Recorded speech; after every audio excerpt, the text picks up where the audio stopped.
Oh no! Oh no!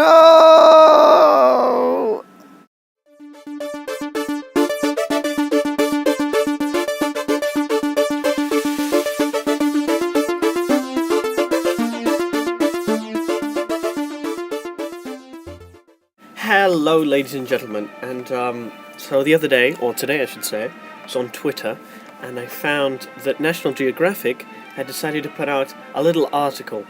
That's right, if you do remember back in the day when they had that news article on the news show on Sky News about how air conditioning was sexist, we're going back to that, so strap yourself in. It's going to be a bumpy ride.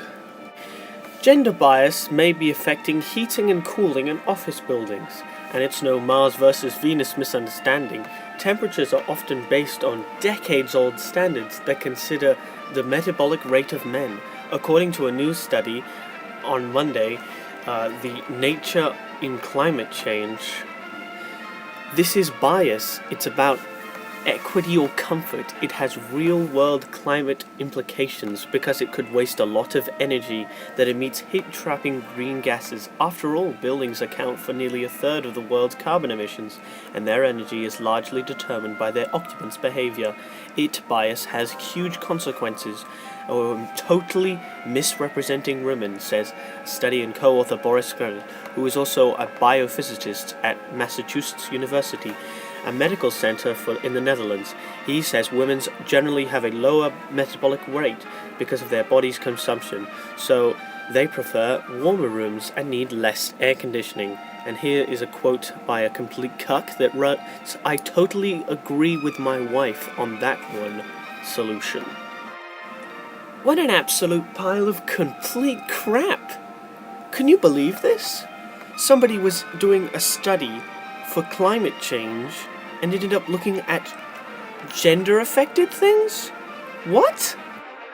It's something we can do, Kanma says. In smart homes, he expects future devices such as watches could accurately measure the occupant's metabolic rate, and the thermostats could automatically adjust to their indoor temperatures. It's even better having a thermostat in every workstation, because we can't agree on 5 degrees apparently. If that were possible, Edward Ahrens and the project of co-investigator said in an announcement, the personal comfort system in January, as opposed to just toughing it out over 2 degrees, his team published a study which has energy-saving sensors that turn off the building's in-heating and cooling when it's not occupied. Well, you could just generally look after your workspace, of course. Such chairs in smart homes, because you don't have any personal responsibility, though it won't happen overnight. In the meantime, couples will probably just have to keep swabbling over the temperature. Or they could just, come to a conclusion about it themselves like adults. I totally agree with my wife. That's the one solution. Really?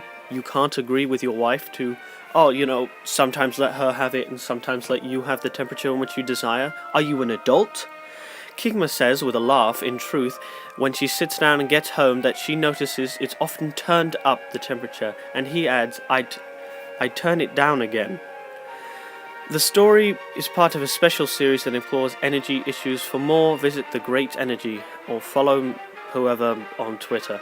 We looked at her Twitter, and her Twitter is, she's sitting there with 2 LGB flags, if that gives you sort of any idea of what kind of person she is. That's right, this is the same magazine that talks about how there's people starving in Africa and thousands of issues all around the world. But do you want to know what's really an issue? 2 degrees on a thermostat. Surely we can get over this as a race of beings. Stick it between the middle, alright? Jesus, how is this even still a thing? Thank you very much. I hope you enjoyed this little short video. Bless your face.